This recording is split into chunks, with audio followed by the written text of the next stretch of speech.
শুরু করেছেন, এটা কত বছর যাবত? 9 বছর যাবত। 9 বছর যাবত। আলহামদুলিল্লাহ, এবছর যে গোলাপ ফুল ফোটা শুরু হয়েছে, শীত মৌসুম মাত্র শুরু হয়েছে, দেখা যাচ্ছে অনেক সুন্দর সুন্দর ফুল ফুটেছে। আপনার হাতেও একটি তোড়া আছে, অনেকগুলো প্রায় 40-50টা মতন গোলাপ ফুল হবে। বর্তমানে ফুলের দর কত যাচ্ছে প্রতি পিস? 15 টাকা 16 টাকা এরকম। এটা পাইকারি রেট। হ্যাঁ, এটা পাইকারি। খুচরা 20 টাকা, 30 টাকা, 40 টাকা যে যার কাছ থেকে নিয়ে হ্যাঁ। পারে।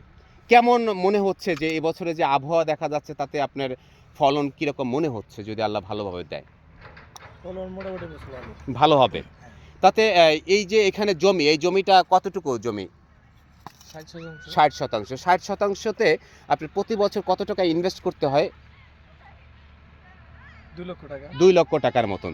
তাতে বোঝা যাচ্ছে যে যদি আবহাওয়া ভালো থাকে কিংবা আল্লাহ যদি প্রতিটা গাছে ফুল ভালো ফলন দেয়, তাহলে কত টাকা বর্তমান যে মূল্য তাতে আপনার লভ্যাংশ হতে পারে আশা করা যায়? 4 থেকে 5 লাখ টাকা। 4 থেকে 5 লাখ টাকা। আলহামদুলিল্লাহ। সম্মানিত দর্শক, আপনারা জানতে পারলেন এই যে ফুলের চাষ হচ্ছে আমাদের সমাজে, অনেকেই বেকারত্ব ঘুরে বেড়াচ্ছে কিংবা চাকরির জন্য দাঁড়ায় দাঁড়ায় ঘুরছে, সরকারি চাকরি, বেসরকারি চাকরি, বয়সসীমা পার হয়ে যাচ্ছে। অনেকে সুশিক্ষায় শিক্ষিত হয়ে ভালো একটি চাকরি পাচ্ছেন না, পছন্দের মতন চাকরি পাচ্ছেন না। আসুন আমরা সবাই চাকরির পিছনে না ঘুরে নিজে উদ্যোগ নিয়ে উদ্যোক্তা হই এবং এত সুন্দর করে গোলাপ বাগান কিংবা মুরগির খামার, হাঁসের খামার, গরুর খামার কিংবা কৃষি চাষ, এভাবেই নিজে বিভিন্ন রকম উদ্যোক্তা হয়ে নিজে স্বনির্ভর হই এবং এই দেশটাকে স্বনির্ভর বাংলাদেশ হিসাবে গড়ে তুলি। সবাই ভালো থাকবেন। আসসালামু আলাইকুম।